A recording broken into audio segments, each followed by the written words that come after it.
tous. Bienvenue à la toute première émission d'Histoire de passer le temps de la saison 2018-2019. Ouais, hurrah!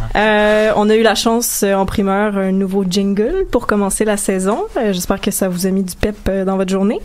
C'est une chanson de de Fearless Flyers, Ace of Aces, que j'aime beaucoup. Donc voilà. Bonjour en studio à Gab à la régie. Salut. Bonjour à Amélie. Hello. Bonjour Thomas. Allô. Et bonjour Renaud qui nous accompagne pour la première fois. Oui, merci. Merci pour l'invitation. Ça fait très plaisir d'être ici. Super. On est content que tu sois là. Donc, il y a eu un petit changement de direction durant l'été. D'ailleurs, je tiens à remercier Mathieu Cordeau, Cassandre Roy-Drainville et Magali Lagumaltais qui ont fait un travail extraordinaire la session passée. Et puis, on va reprendre le flambeau. Moi, Valérie Beaulieu-Paquette, Gabrielle Thériault à la régie et Maude Savaria qui n'était pas aujourd'hui avec nous, mais on la salue quand même. Donc, vous allez voir nos petites faces un petit peu plus souvent. Mais avant de commencer l'émission, il y avait une petite anecdote, je pense, que tu voulais nous raconter, Gab? On t'entend pas, Gab.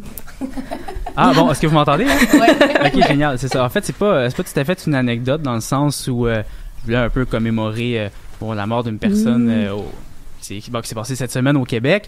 Donc, vous l'avez probablement pu lire ou entendre aux nouvelles le décès de Madame Lise Payette, donc le 5 septembre dernier. En fait, je profite de cette tribune afin de lui rendre hommage, malgré certaines controverses qui ont eu cours dans les dernières années à son sujet.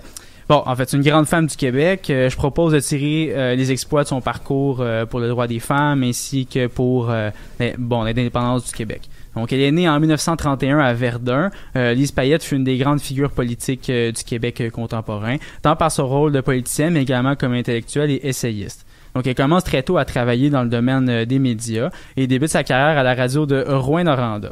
Donc, après un séjour à Paris, elle prit les commandes de l'émission Place aux femmes à Radio-Canada dans les années 1960. Donc, c'est à la suite de l'organisation de la fête de la Saint-Jean-Baptiste en 1975, où elle a livré un discours à saveur patriotique, qu'elle va s'embarquer en politique active en 1976 avec le Parti québécois de René Lévesque. Donc, elle va être ministre du premier gouvernement Lévesque. Elle y sera très active et met en place la Société d'assurance automobile du Québec. Et en 1979, elle devient ministre de la condition féminine, où elle peut jumeler ses deux plus grands objectifs, la cause des femmes et l'indépendance du Québec. Donc, elle met en place notamment les congés de maternité et des centres d'aide pour les femmes en difficulté. Cependant, sa carrière politique prendra terme lors de la campagne référendaire de 1980, lorsqu'elle compara Madeleine, la femme du chef libéral Claude Ryan, à une femme soumise qui n'a pas assez de droits et de liberté pour vouloir l'indépendance du Québec. Donc, elle s'est mise à dos de nombreuses femmes qui organisèrent un rassemblement féminin fédéraliste au Forum de Montréal. Elles étaient approximativement 14 000 personnes. Donc, après sa carrière politique, elle s'est investie comme essayiste, notamment par la publication du Manifeste des femmes pour passer de la colère au pouvoir en 2015. Wow, ben merci beaucoup. C'est un bel hommage que tu as rendu à cette grande femme de l'histoire du Québec. Ça me faisait plaisir aussi de le faire. Sans plus tarder, je vais passer la parole à Thomas. Thomas, cet été, tu as fait un petit détour par la France? Oui, effectivement, j'ai eu le privilège cet été de suivre un cours donné par l'historial de la Grande Guerre à Péronne, qui est en France, plus spécifiquement en Picardie, et ça touchait l'histoire environnementale de la Première Guerre mondiale. Justement, cette histoire-là vise à étudier tous les aspects qui touchent de proche ou de loin à la guerre et à l'environnement. Fait qu'il y a une panoplie de sujets qui sont touchés par cette approche, on va dire. Alors, on peut penser ici à une histoire des animaux et des insectes sur le front et dans les tranchées. Des insectes? Oui, des insectes, parce que les insectes étaient porteurs de maladies, ou du moins étaient perçus comme étant porteurs de maladies, donc on essayait d'exterminer surtout les moustiques, par exemple, qui se ramassaient dans les étangs faits par les trous de buis. Wow. Et aussi, on va aussi travailler sur l'histoire des changements environnementaux occasionnés lors des combats, justement les trous de but, à la destruction de l'environnement, mais aussi en raison de l'économie de guerre. L'économie de guerre qui va se développer massivement. On construit de nouvelles usines, on coupe beaucoup plus de bois, on ouvre de nouvelles mines, etc. On peut également enquêter les perceptions de l'environnement et de la destruction de cet environnement-là par les combattants selon leurs origines sociales.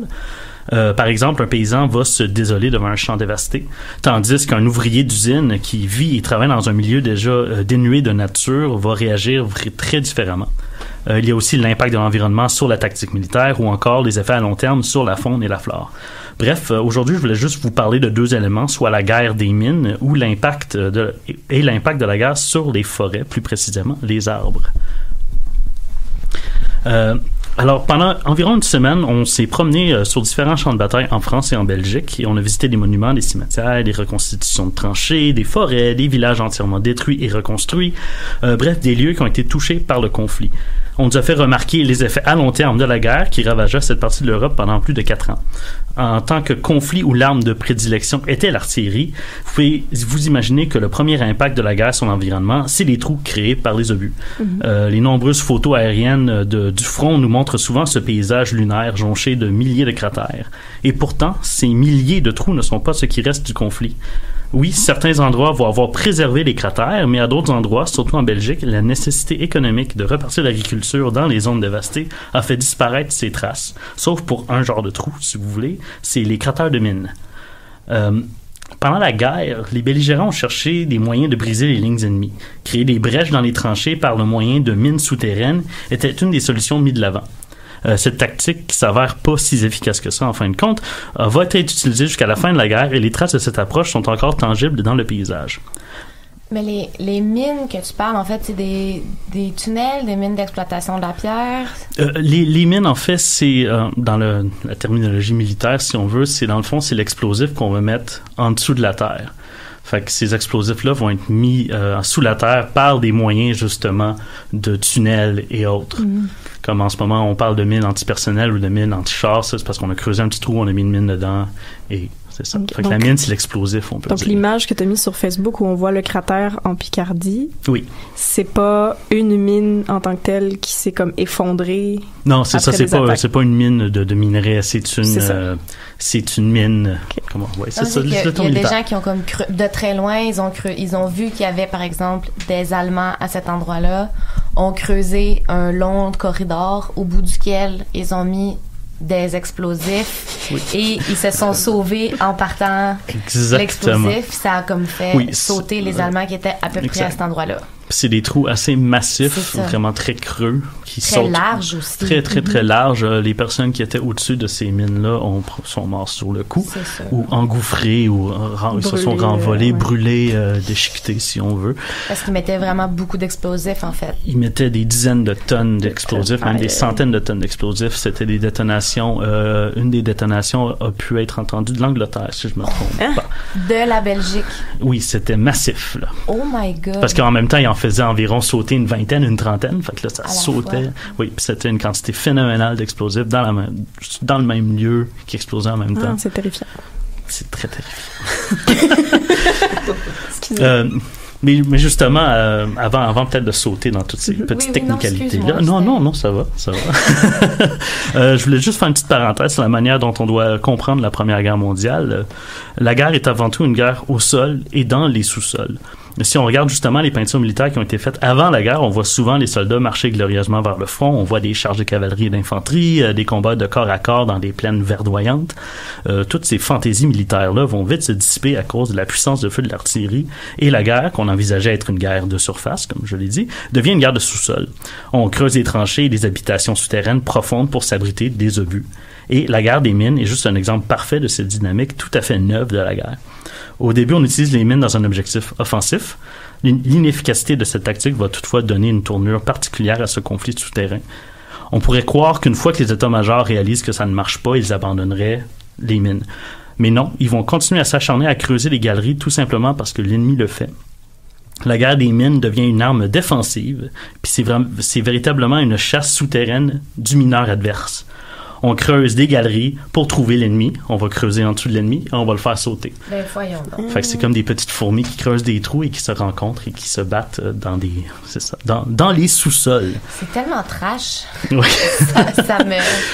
Et en plus de ça, c'est qu'il allait utiliser des personnes qui avaient la profession de mineurs avant la guerre. Parce que là, justement, tu as une gang de personnes très spécialisées qui vont creuser ces mines-là. Donc, ça fait vraiment Il y a des milliers de kilomètres de tunnels qui sont encore en place un peu partout sur le front aujourd'hui. Fait que ça nous permet vraiment de voir la relation entre l'environnement et les moyens militaires à la disposition des belligérants. Ils sont pas capables de se battre sur le front, on va creuser des trous. D'ailleurs, il y a la mobilisation des géologues, surtout chez les Allemands, est également une preuve de cette nouvelle dynamique. Le territoire environnant le front va être intensément cartographié pour connaître la composition des sols, qui va devenir une information vitale lors d'une offensive. Tout simplement, ça devient vital parce que si on envoyait des soldats dans un lieu où le sous-sol est du calcaire, par exemple, il est impossible de creuser une tranchée. Fait qu'on peut pas dire aux soldats, OK, prenez cette position-là, creusez une tranchée. Ils vont pas être capables. Il y a certaines histoires au début de la guerre où est-ce qu'il y a des unités qui s'en vont sur un champ, ils se font dire, OK, creusez la tranchée là. Ils sont jusqu'à le creuser 3 cm. Et après ça, ils se font canarder et massacrer par l'artillerie ennemie. Fait qu'il y a toute cette dynamique-là, il y a toute cette importance-là de connaître sur quel genre de sol on se trouve. Pour revenir aux cratères, ils sont pour la plupart du temps aujourd'hui remplis d'eau, surtout ceux qu'on peut trouver en Belgique. Ceci s'explique par le fait que la terre est argileuse et relâche justement de l'eau. La grosseur des trous ainsi que la proximité entre elles varie. Par exemple, on retrouve à certains endroits un cratère seul, immense, tandis qu'à d'autres, on retrouve une dizaine de cratères à quelques mètres l'un de l'autre. Bref, les cratères sont devenus des petits lacs ou des étangs dans lesquels prospèrent des petits poissons et autres faune et flore aquatiques à un point tel qu'il est permis d'y pêcher. Même que parfois, les cratères sont tellement profonds que les agriculteurs les ont clôturés afin que le bétail ne s'y aventure pas. Et c'est d'ailleurs un des moyens de les identifier. Fait que si jamais vous allez en Belgique, vous voyez des gros trous clôturés, c'est peut-être un ancien trou de mine. La guerre des mines n'a pas seulement laissé des traces en surface. Comme je l'ai expliqué, il y a également les milliers de galeries souterraines creusées par les mineurs. Beaucoup d'entre elles existent encore et les historiens et les archéologues s'efforcent justement de les repérer et de les cartographier. Parfois, ces galeries s'affaissent, créant des digues dans les champs. D'autres fois, des anciennes mines qui n'ont pas sauté lors de la guerre se réactivent soudainement.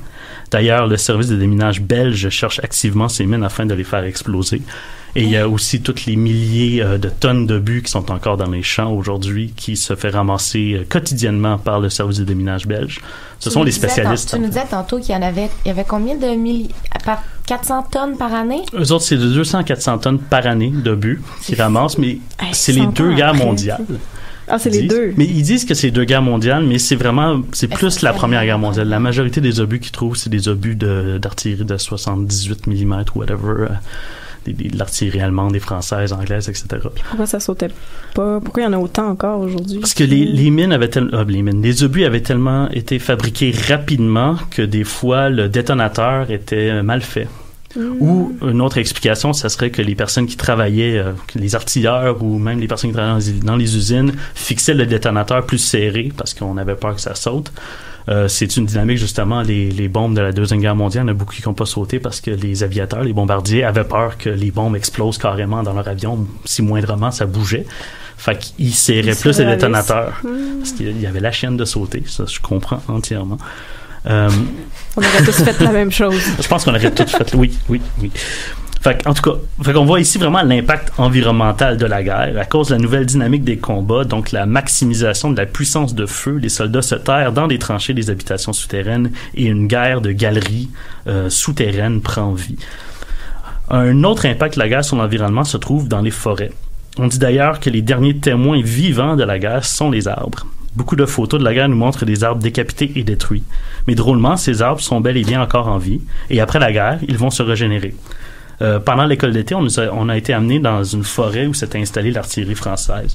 Les traces de leur emplacement se perçoivent encore au sol, dans le sens où on trouve les abris creusés pour protéger les canons, mais on peut également le percevoir dans les arbres. Pour pouvoir tirer tout en gardant un certain abri, l'armée a coupé la cime des arbres qui se trouvaient dans la ligne de tir des canons. Après la guerre, ces arbres ont régénéré, mais d'une manière particulière. À la place de pousser vers le haut, ils ont poussé à l'horizontale. Il y a aussi les innombrables mognons de branches détruits par le bombardement. Et il est également possible de voir les trous de mitraille et de balles dans l'écorce et dans les arbres. Ça nous permet en fait d'imaginer un peu l'intensité d'un tir de mitrailleuse. Par exemple, un des arbres que nous avons vu avait subi un tir de mitrailleuse et on pouvait facilement compter une 50aine de balles sur 1 mètre carré. Je vous laisse imaginer l'impact de toutes ces balles sur un corps humain. L'arbre, lui, est capable de prendre ces balles-là et ne pas trop en souffrir, on peut dire, mais le corps humain, lui, il serait meurtri, si on veut. Puis Si tout on ce veut. métal-là, Si on veut. si on veut, oui. Puis il y a également tout ce métal-là qui va s'être logé dans les arbres va changer la composition et le goût de la sève. Fait que j'ai même eu la chance de goûter un peu à un arbre qui avait... Un sirop d'érable Oui, mais de la Première Guerre mondiale. S'il y avait des érablières, ça serait pas pire parce qu'en fait, ça a un goût fumé et métallique. Ça goûte un peu le bacon. C'est drôle à dire. Là, c'est mais bien ouais. weird. Oui, mais c'est ça, l'arbre a comme intégré ces balles-là, puis ça fait partie de lui maintenant. OK, il faut quand même mentionner que ces arbres sont extrêmement malades et que la majorité de leur énergie est dépensée à survivre à un point tel que seul l'extérieur est encore en vie. L'intérieur de ces arbres est complètement pourri. De manière purement anecdotique, il y avait même un arbre contre lequel un soldat allemand avait déposé son fusil. L'arbre a carrément poussé autour, il a mangé le fusil si on veut. Puis malheureusement, l'arbre en question a été coupé il y a quelques années, mais il était encore possible de voir la crosse et le baril du fusil sortir de l'arbre il y a quelques années. Bref, il y a une très grande quantité de choses à dire sur l'histoire environnementale de la Première Guerre mondiale. J'ai pas eu l'opportunité de parler des animaux sur le front. Surtout les animaux qui ont su survivre, tels les rats, ou encore les milliers de tonnes de buis qui se retrouvent encore dans les champs en France et en Belgique. En fait, j'en ai glissé un petit mot, mais il y a encore des impacts tangibles de cette guerre-là sur l'environnement en France et en Belgique. Merci, c'était super intéressant comme sujet. Ça m'a ouvert les yeux sur une autre discipline. Merci beaucoup, Thomas.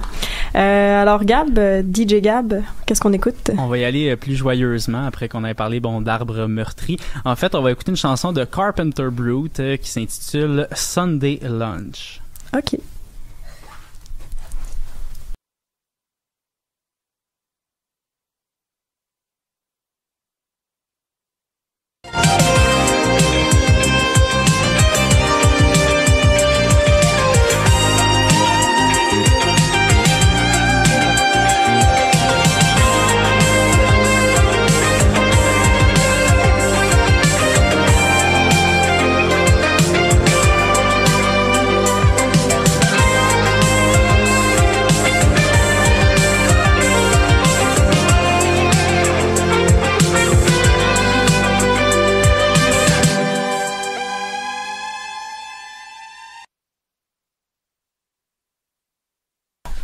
Bonjour, re-bienvenue à l'émission d'Histoire de passer le temps. J'espère que vous avez apprécié le 30 secondes de belle musique. Moi, je l'ai vraiment aimé, en tout cas. C'était court, Nous mais aussi. intense. Très intense. Donc, oui, c'est à notre tour. Amélie et moi, on va vous parler des Sulpiciens. Sans plus tarder, je me lance. Jalousés pour leur grande fortune, admirés pour leurs œuvres, craints par certains, critiqués par d'autres, et avec raison pour leur œuvre missionnaire auprès des Autochtones. En plus, ils ont été longtemps détestés des milieux nationalistes qui les voyaient comme des étrangers venus faire fortune sur le dos des Canadiens. Aujourd'hui, ils sont un peu tombés dans l'oubli. L'ouverture du vieux séminaire l'été dernier pour le 375e anniversaire de Montréal a fait quelques vagues, mais sans plus. Hein. Mais tout de même, il demeure un sujet passionnant pour les historiens par l'impact durable sur Montréal, sur sa culture religieuse, son éducation et son urbanisme. Alors, en tant qu'historienne, Valérie et moi sommes donc allés visiter ce lieu mythique, le séminaire Saint-Sulpice, sur la rue Notre-Dame, la semaine dernière. Et on nous avait un peu vendu ce lieu-là comme c'est mythique, en fait, parce que les Sulpiciens y habitent encore, donc c'est très difficile d'y avoir accès. C'est caché, c'est secret. Il y a comme une grosse, une muraille. Un gros mur de verre, de en Chine, fait, quelque chose. on peut pas le voir. Et Tu es faux Stéphane contre les Mongols. C'est ça. Et donc, finalement, on a eu la chance d'y aller. Alors, on est allé avec un grand enthousiasme et nous en sommes ressortis grandement déçus. On va revenir sur cette grande déception qui nous habite depuis, mais ça nous a quand même En tout cas, il faut pas qu'ils nous écoutent. Hein. Je suis Sulpicien. Et en fait, ça nous aura tout de même inspiré une petite chronique. Donc, je vais revenir sur les origines des Sulpiciens parce qu'en fait, ils sont très, très importants pour Montréal et Valérie va s'attarder un petit peu plus tard sur l'aspect financier de leur empire. Ben ouais. OK. Donc, pour bien comprendre autant l'importance des Sulpiciens dans l'histoire, tant montréalaise que canadienne. Je propose de revenir sur les origines de cette communauté, ce que je viens juste de dire. Donc, l'ordre est fondé en France en 1641 par Jean-Jacques Ollier. C'était un prêtre religieux déjà, et en fait, il était un peu en réaction à l'état du clergé à l'époque en France, qui était plutôt mal éduqué, qui était très, en termes religieux, c'était un clergé qui est devenu, disons, vulgaire. Et lui, il voulait avoir que les prêtres, qui en fait formaient beaucoup la jeunesse, et que les prêtres soient donc plus éduqués afin d'élever cette jeunesse-là. Donc, il va créer à ce moment-là son ordre religieux qui va se nommer l'ordre des Sulpiciens, basé sur le lieu de leur premier séminaire qui était dans la commune de Saint-Sulpice à Paris. Donc, ils sont très scolarisés. C'est une de leurs caractéristiques principales. À travers le temps, les Sulpiciens vont toujours être des personnes qui vont détenir des doctorats, des études supérieures. Encore maintenant, quand on a fait la visite, la guide nous disait que les Sulpiciens qui étaient encore vivants à ce jour possédaient parfois 2 à 3 doctorats, que ce soit en philosophie, en théologie ou en plein de choses, parce que dans le fond, ça fait partie de leurs caractéristiques. Et la deuxième caractéristique qu'ils ont, en fait, c'est parce que acquérir de telles connaissances nécessite A, beaucoup de temps, et B, beaucoup de sous. En fait, ça coûte super cher des études supérieures maintenant, mais aussi à l'époque. Et donc, c'est la deuxième caractéristique, ils sont généralement extrêmement riches. Et contrairement à la grande majorité des autres congrégations religieuses, les Sulpiciens, eux, ne font pas vœu de pauvreté et surtout ne font pas pot commun avec la congrégation. Donc, ils arrivent avec leur richesse à eux et ils la conservent. Donc, ça leur permet d'avoir personnellement de très grandes fortunes.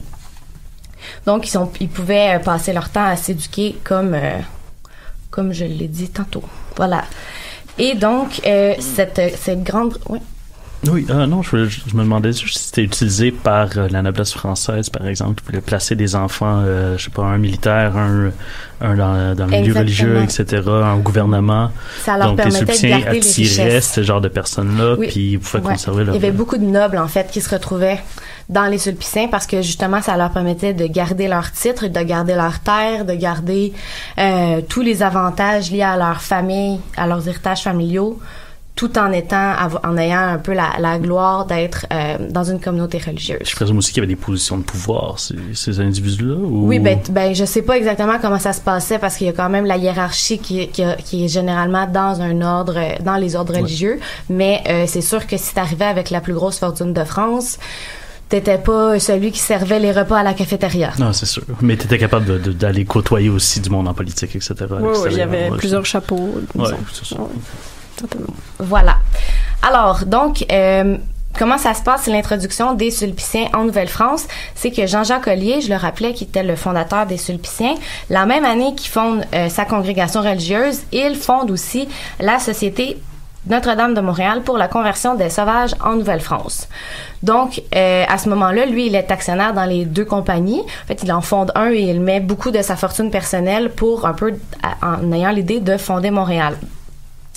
Et la Société Notre-Dame, lui, va s'associer avec une personne qui s'appelle Jérôme Leroyer de la Dauversière, qui est un laïc, contrairement à lui, mais qui est extrêmement croyant, à la limite du mystique, en fait, selon ce que j'en ai compris. Et lui aussi, également très fortuné, après un petit tour de passe-passe, va acquérir la seigneurie de l'île de Montréal. Donc, l'île de Montréal au complet était une seule seigneurie. Et Jérôme Leroyer de la Dauversière va l'acheter et va la mettre un peu va la donner, l'acheter avec la société pour la Société de Notre-Dame pour la conversion des sauvages de la Nouvelle-France. Donc, c'est la Société Notre-Dame qui va embaucher un certain Paul Chemédé de Maisonneuve ainsi qu'une certaine Jeanne Mance et qui vont venir en 1642 fonder cet établissement mystique pour la conversion ici à Montréal. À partir de ce moment-là, l'implication des Sulpiciens va devenir de plus en plus concrète. Donc, ça va arrêter d'être simplement un parrain financier. Il va y avoir les 4 premiers Sulpiciens vont venir à Montréal en 1657. Et ils vont d'abord s'atteler à la tâche d'organiser la paroisse Notre-Dame. Et encore maintenant, c'est les Sulpiciens qui s'occupent de la paroisse de Notre-Dame, la cathédrale sur la place d'Armes. C'est administré par les Sulpiciens. C'est collé sur le séminaire, en fait. C'est eux qui s'en occupent. Ils vont aussi ouvrir un séminaire sur la rue Saint-Paul et ouvrir quelques établissements pour faire la conversion des sauvages, notamment à Sault-Récollet, sur les rives du lac Saint-Louis. Et la mission de Sault-Récollet va finalement être déplacée vers le lac de Deux-Montagnes, si je me souviens bien. Et donc, ils vont faire ça dans les premières années, mais rapidement, ils vont vouloir posséder, parce que c'est une communauté religieuse ayant beaucoup d'argent et qui veut posséder des choses et qui a les moyens, en fait, de faire ça. Donc, en 1663, donc à peine 6 ans après les premiers pas des Sulpiciens en Nouvelle-France, il va y avoir le nouveau supérieur général des Sulpiciens à Paris qui remplace Jean-Jacques Ollier qui est décédé. Il s'appelle Alexandre le Ragois de Bretonvilliers. Et en fait, c'est lui qui va acheter personnellement avec son argent. Là, il va racheter les dettes de la Société Notre-Dame de Montréal qui a fait faillite. Lui, il va racheter les dettes de cette compagnie-là et par la bande, un peu la seigneurie va donc appartenir maintenant aux Sulpiciens qui vont devenir les seigneurs de Montréal. Avec qui dit seigneur, dit régime seigneurial, et là, vous me voyez venir avec tout ce que ça implique, les droits, les devoirs, les rentes, les censitaires, la corvée et tous ces autres mots très conceptuels qu'on a tous appris en secondaire 2. Mais c'est comme ça que ça fonctionnait, en fait. Et concrètement, comment ça va fonctionner, c'est que les Sulpiciens, à partir de ce moment-là, vont avoir la tâche de coloniser et de peupler leur seigneurie, soit la seigneurie de l'île de Montréal. Donc, ils vont céder des lots à des habitants, les censitaires, qui vont devoir faire la grosse job, c'est-à-dire défricher, construire une maison et le plus rapidement possible cultiver le sol, afin de pouvoir certes se nourrir, mais également payer leur loyer annuel, leur rente à leur propriétaire, qui est les seigneurs sulpiciens. Donc, c'est un peu comme ça que les seigneurs sulpiciens vont recevoir annuellement, pas vraiment des sous, mais davantage du blé et du bois pour assurer un peu un fonds de roulement pour eux étant les seigneurs. Parce qu'en fait, les gens n'avaient pas d'argent, donc ils payaient leur loyer en nature, en bois et en blé. Voilà. Et donc, dans les premières années, ça se passe pas très bien pour le développement de la colonie. Il y a pas beaucoup de colons. Il y a beaucoup de guerres, par exemple, avec les nations iroquoises. En fait, ça fait peur aux gens qui ont pas envie de s'établir loin. Donc, les gens vont rester en Montréal, mais ça va pas, l'île, en fait, ne va donc pas se développer. Finalement, il va y avoir des incitatifs royaux comme les Filles du Roi, des campagnes de recrutement. Ils ont signé la paix de Montréal qui finalement va faire en sorte que ça va se stabiliser. Ils vont pouvoir s'établir un peu partout sur le territoire. En tant que seigneur de l'île, les Sulpiciens vont donc être aux premières loges pour organiser son développement. Ça va être eux qui vont faire, par exemple, les premiers arpentages, ils vont avoir tracé les premières cartes. C'est un certain Dollier de Casson, en 1872, qui a dessiné la première carte. C'est aussi le premier historien de Montréal qui va expliquer comment a été créé, c'est quoi l'importance des Sulpiciens. C'est un Sulpicien lui-même qui va avoir fait tout ça. C'est sur le plan de Dollier de Casson qu'on peut retrouver certains noms de rues qui ont été donnés à ce moment-là et qui sont restés encore maintenant, comme Saint-Jacques, Saint-Paul, Saint-François-Xavier. La plupart des rues, en fait, qu'il y a dans le Vieux-Montréal ont été données par les Sulpiciens à leur arrivée. Sinon, au-delà des trames de rue, ils vont aussi creuser les premières canalisations. Ils vont vraiment, en fait, mettre un lieu de vie où est-ce que les gens ont envie de rester pour rentabiliser leur seigneurie, puisqu'ils en sont les seigneurs. Ils vont favoriser la venue de certaines communautés religieuses parce que eux, en fait, ils vont administrer la paroisse Notre-Dame, mais concrètement, c'est d'autres communautés religieuses qui vont faire l'éducation, les soins.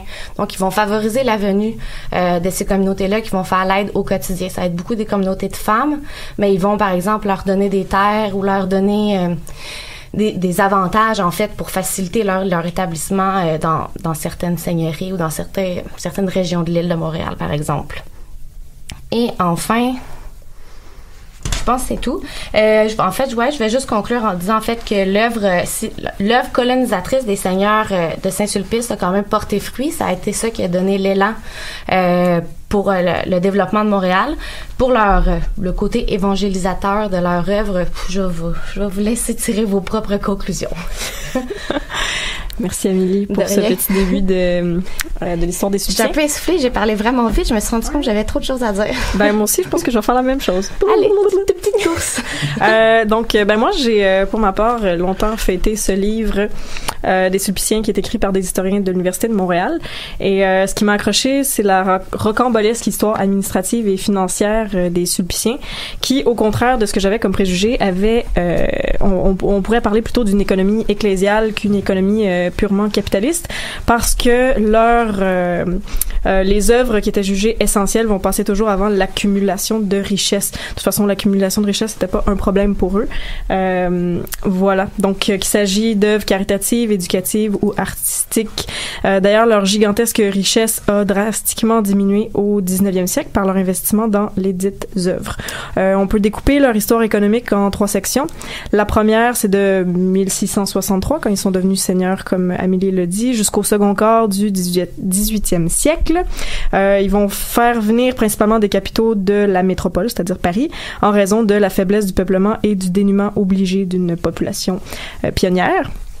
La deuxième période de 1750 à 1850, c'est une période de prospérité, et ce, en dépit de la conquête britannique, parce qu'il va y avoir une entente avec le gouvernement britannique du genre c'est bon, on veut rester les seigneurs de Montréal, on va prêcher pour votre paroisse et la nôtre en même temps. Donc, ils ont pu, dans le fond, garder leur liberté religieuse. Parce que normalement, les seigneurs canadiens-français ont perdu... Il y en a beaucoup qui ont perdu leur pouvoir, leur propriété. Exact. Puis eux étant les plus grands seigneurs en Nouvelle-France, ils ont réussi à garder leur terre. Ça. Exactement. La troisième période, enfin, c'est au 19e siècle, qui va jusque dans les années 1950, qui est marquée par le passage du système seigneurial à une administration municipale moderne de la ville de Montréal. Les revenus, donc, vont s'adapter d'une richesse fondée sur le régime seigneurial à une fortune plus diversifiée, des investissements de type capitaliste par l'initiative d'individus. Au rang de ces investissements-là, par exemple, le chemin de fer reliant Montréal à Portland. Et oui, les Sulpiciens ont été un des piliers économiques du Grand Tronc, ce que je ne savais pas. Ils ont investi dans des mines en Nouvelle-Écosse. Ils ont aussi investi dans la compagnie La Porte Catelli. Oui, les pâtes alimentaires, fidèles compagnons de nos pauvres misères.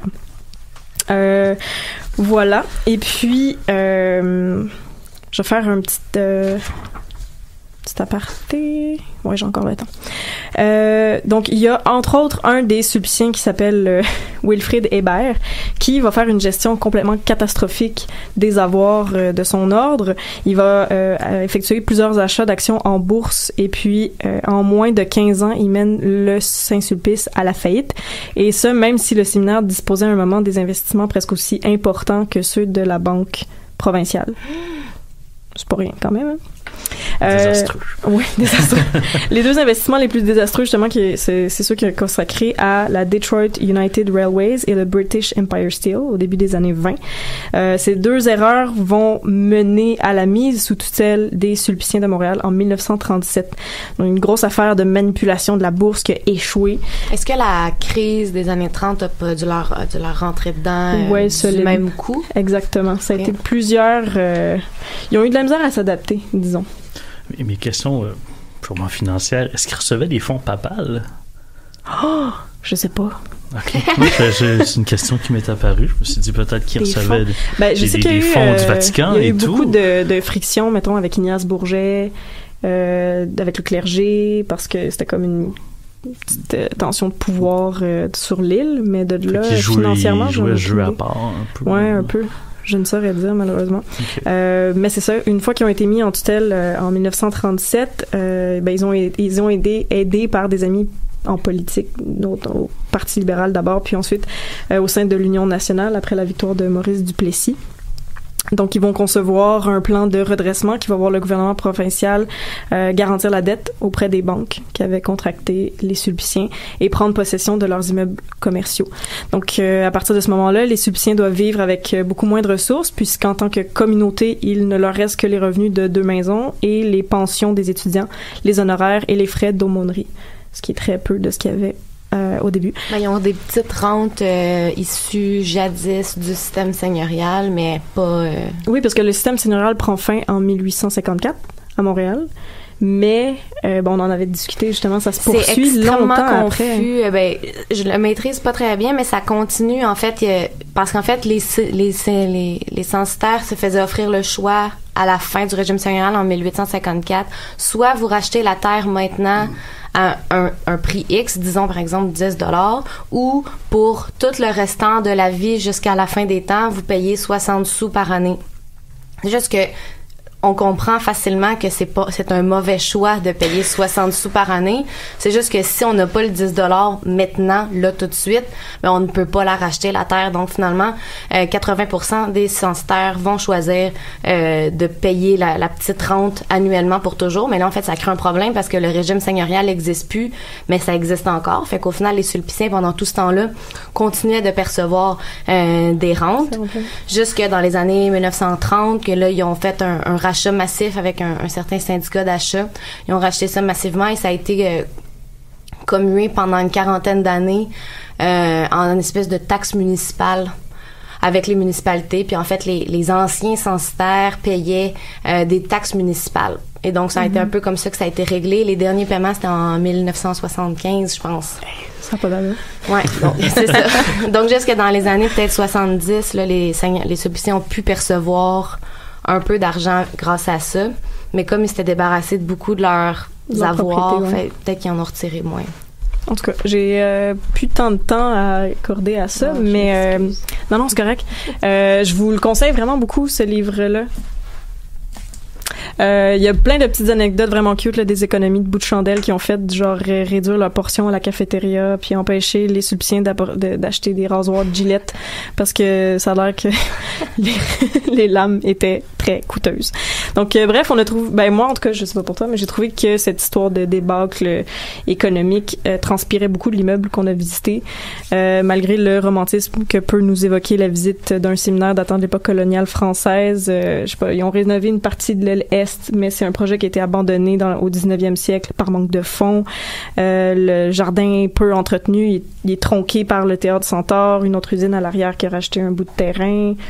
Les photos qu'on voit de ce jardin-là sur Internet ou les peintures, celles qu'on a mises sur Facebook, c'est un jardin un peu de type square avec une fontaine, des petits sentiers qui se rejoignent, des arbres fruitiers. Tout est superbe et extrêmement romantique. Et en fait, on y va, c'est le gazon. En fait, il y a très peu de gazon. La fontaine fonctionne pas. Les sentiers se rejoignent pas. C'est vraiment... ça fait très triste. Ben, ouais. Ben, surtout le faux... la fausse chaux qu'ils ont mis en arrière, en ciment pour essayer de donner une illusion de pierre grise. En tout cas, je veux pas trop les juger, là. Le temps est difficile pour les Sulpiciens. Ils ont aussi tous 90 ans. On peut comprendre qu'il n'y ait pas goût de modifier les façades de leur CHSLD privé, là. Genre. Bim! Et voilà! Wow. Rendez-moi mon 15$. Bref, on s'excuse aux Sulpiciens de Montréal. Merci pour tout ce que vous avez fait pour Montréal. Sans plus tarder, on va retourner en musique, Gab. Ouais, en tout cas, on va essayer. Puis j'espère que vous allez aimer la chanson. Donc, après un dîner du dimanche, ben, c'est Satin Cigarette de Robert Parker. Ouh.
Bonjour, bienvenue. Merci pour cette petite dose de vitamine C. Je trouve que ça nous a remis du pep, encore une fois. Ce petit intermède musical était vachement plus agréable que le premier.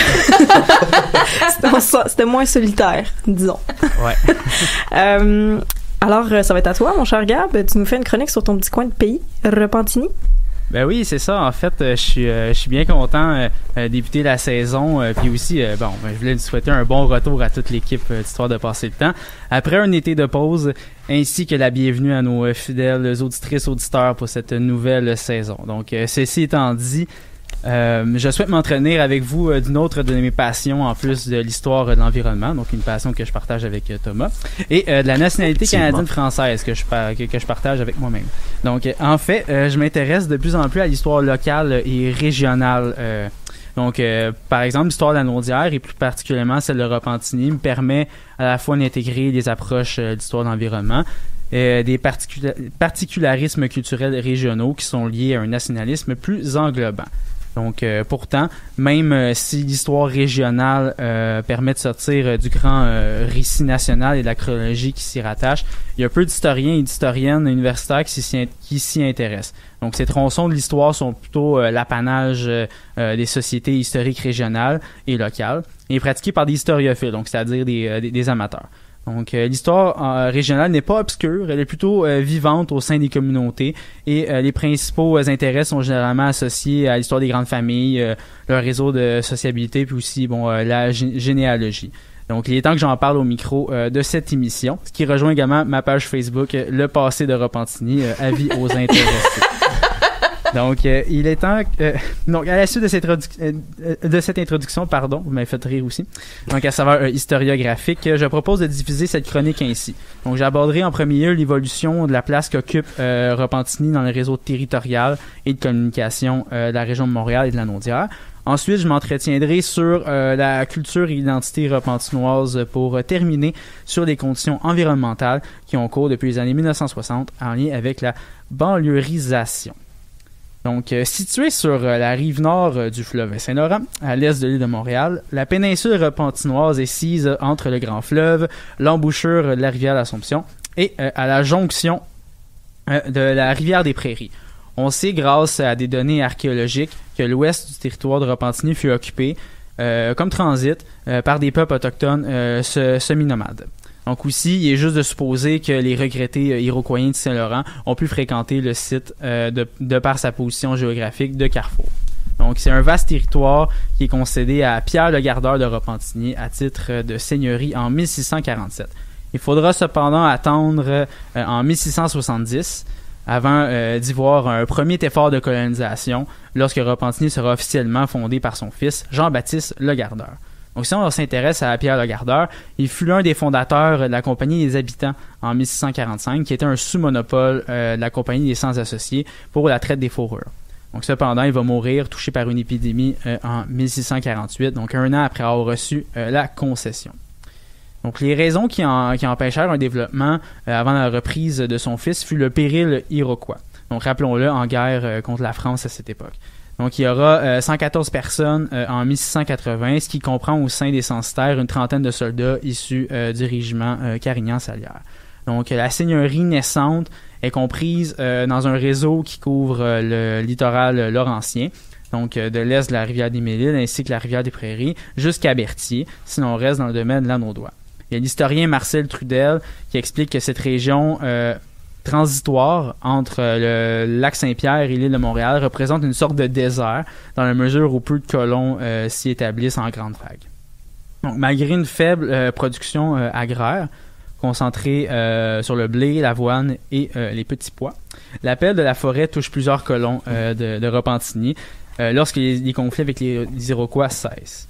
Donc, au 18e siècle, l'historienne Louise de Chêne rapporte qu'il y a plus de 100 engagés repentinois dans le commerce des fourrures. Évidemment, le fleuve correspond à la voie de transport privilégiée qui relie les seigneuries voisines, mais assure un lien avec Montréal et Québec. L'hiver venant, l'explorateur et naturaliste Père Kalm, un Suédois, affirmait que le fleuve devenait un chemin qui glisse. Donc ça fait allusion à la dénomination autochtone, le chemin qui marche, en parlant du fleuve. Toutefois, le chemin du roi, dont les travaux débutent en 1733, offre une nouvelle alternative l'été. Aussi, dans les terres, un chemin est créé à la hauteur de l'actuel village de Saint-Roch en 1740 qui permet une communication entre les seigneuries au nord de Repentigny. Donc, ce qui m'amène à parler de la culture et de la nation au 19e siècle dans le territoire de Repentigny. Donc, à la suite de la conquête britannique, la société rurale qui est Repentigny change que très peu. On y observe une continuité, notamment au niveau de la culture religieuse. On le sait, la période post-1774, donc on parle ici de l'Acte de Québec, autorise les Canadiens à pratiquer leur religion et l'Église peut continuer son rôle de marqueur de cohésion sociale. Donc au début du 19e siècle, la croissance de la population de Repentigny ainsi que la Naudière nécessite plus de prêtres, ce qui génère l'insatisfaction des ouailles. On compte alors qu'une seule église, donc la purification de la bienheureuse Vierge Marie. Donc la paroisse, quant à elle, couvrait le territoire de Repentigny et de Saint-Paul-l'Ermite, connu aujourd'hui sous le nom de Le Gardeur. Également, il y a une culture villageoise qui se met en place dans les seigneuries fluviales dans les années 1830 et c'est également le cas pour Repentigny. Sa population villageoise n'est pas la plus élevée de la Naudière, cependant. On note qu'en 1831, les villages de l'Assomption et Terrebonne sont beaucoup plus populeux. On parle respectivement de 900 et de 800 personnes et approximativement 200 pour Repentigny et 200 quelques autres personnes dispersées dans des noyaux villageois secondaires. Donc les activités économiques sont au cœur des noyaux villageois et l'émergence des activités pré-industrielles est en foisonnement à Repentigny. Tout comme les villes de Terrebonne et de Joliette, Repentigny se dote de moulins, dont 2 sont encore présents aujourd'hui. Donc, à la mi-19e siècle, on retrouve 10 moulins à farine à Repentigny, ce qui est pas rien. Donc, la sociabilité et la vie professionnelle se conjuguent par l'émergence des professions libérales à cette époque. Donc, et aussi de la vie religieuse et des propriétaires fonciers. On sait que les villages de l'Assomption et de Joliette ont une vie culturelle, une identité forte, notamment par l'artisanat et par la vie musicale. Là, je regarde, là, je parlais pas bien. Vous m'écoutez, vous êtes passionné par l'histoire de mon patelin. Parce que t'as pas voulu parler des cowboys fringants, moi j'embarque pas là-dedans. Qui ça? Je connais pas. Donc, justement, on va revenir à Repentigny. Donc, justement, tu parlais de vie musicale. Ça. Les cowboys fringants, ça ferait pas partie de cette vie musicale. On a promis qu'on n'en parlerait pas, gang. Ouais, mais là, c'est au 19e siècle, donc on s'entend. Mais c'est qui les cowboys? Bon, bref. Donc, pour le côté de Repentigny, justement, pour la vie musicale, l'artisanat, etc., au 19e siècle, il y a peu d'études qui ont été faites sur le sujet, mais on peut comprendre la ville dans sa région d'attache, donc où les réseaux de sociabilité se développent considérablement. Donc, beaucoup d'élites résident à l'Assomption, influencées par l'École littéraire de Montréal, et suivent leur formation classique au Collège de l'Assomption, qui est fondé en 1832. Donc, ça va toucher aussi la péninsule repentinoise. Et à la suite de l'échec insurrectionnel de 1837-1838, la poésie domine dans la Naudière comme genre littéraire et contribue à former une entité, je peux dire, romantique, où l'on chante la mort, la nature, le sauvage, la foi et bon j'en passe. Il y a Guillaume et Charles Lévesque, des écrivains patriotiques. Ils vont écrire sur la nature dans les années 1840 et le fleuve fait partie des grands de cette nature. Donc pour eux, les riverains se représentent le fleuve comme étant un élément identitaire très fort. Donc, c'est pas mal tout pour le 19e siècle, sauf que je suis rendu à parler des transformations environnementales. Donc, grosso modo, en dernier lieu, presque tout au long de son histoire, Repentigny fut un lieu où l'agriculture domine son paysage. En effet, les industries sont plutôt concentrées dans les villes de Terrebonne et surtout celle de Joliette au tournant du 20e. Donc, l'expansion territoriale, l'immigration et l'audace d'entrepreneurs sont les résultantes de ce constat. Cependant, la vocation agricole de Repentigny va laisser tranquillement sa place à la villégiature. Donc, notamment en raison de sa proximité avec Montréal, mais aussi en raison de son accès au fleuve. Donc, le début des années 1930 jusqu'aux années 1970 est connu pour être l'apogée de ce qu'on va surnommer Repentigny-les-Bains. Donc, avant les années 1960, la population de Repentigny ne dépasse pas 9000 habitants. Ouais, donc Repentigny-les-Bains, à cause d'une présence de beaucoup de plages, les gens sont en maillot de bain à Repentigny à cette époque. Scandaleux.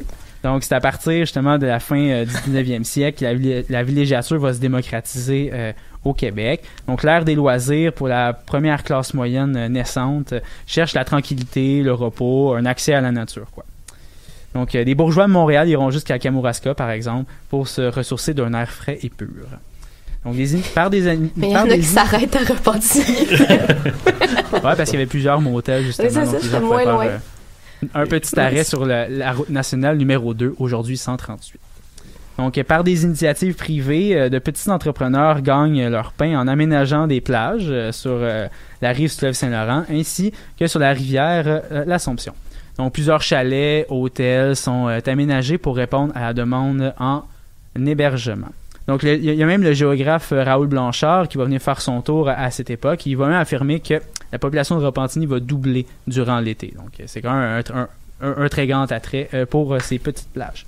Donc, de grandes maisons luxueuses sont également construites et c'est pour cette raison que Repentigny fut surnommée la Westmount de l'Est. Ouh!